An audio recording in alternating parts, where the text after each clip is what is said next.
Hi everybody, I'm back. I tried to train myself. But some people they say they have hard work, so they cannot make sport. Their work is enough for sport, but it's not true. Your work kill you. Your work cannot replace sport. You have to train sometime. If you don't have time, maybe once in the week, Saturday, you can walk around.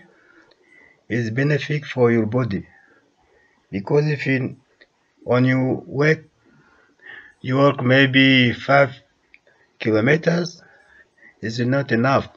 Your back need to relax, your shoulder need to relax, your leg.